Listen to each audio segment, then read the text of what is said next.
And Yeah, do I you can't. think, though, that if that's the question, though, Sean, is Trump desperate for the deal? Would he walk away if they get close to the Yeah. five? Okay. Yes, he will. Do you got just yes or no, Sean? Will there be a three-way meeting this week or soon? No.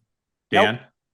I don't see Putin agreeing to it. Yeah. Right. So I agree with you. I'm very worried that this is all going to fall apart. However, my colleagues spending the weekend calling this a failed meeting in Alaska, I respectfully say bonkers. It was not a failed meeting. Putin's not going to surrender on the tarmac, and I don't mind giving Putin special, flourishes if that'll help get a deal. Who cares? But I agree with you, Sean. It's hard for me to see Putin accepting this deal.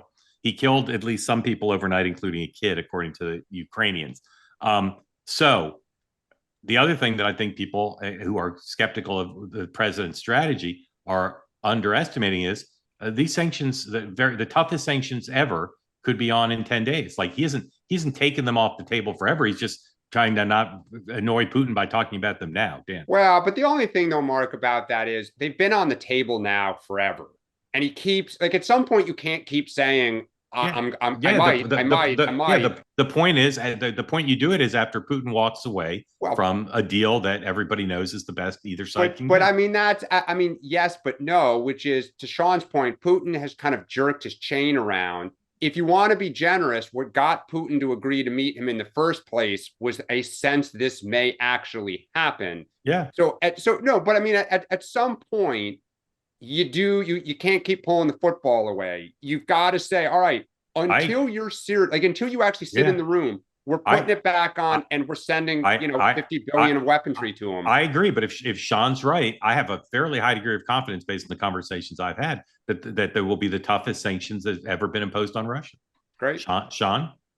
I agree. I've said this before. I know prior to that first deadline last Friday, what was being talked about and offered up to President Trump was very serious. It was very tough. It dealt with the black the sort of the fleet, the Russian fleet that was sort of black market version of getting oil and gas out of there. They were very serious. So I think it's possible it goes back on soon, but I just can't, by everything that you've seen with Putin, the idea that he would agree to this kind of stuff, I just can't see it happening. That being said, I do think we end up in a world where sanctions go on and Trump says, hey, I've tried everything here. And maybe we come back at some point. But I don't see it.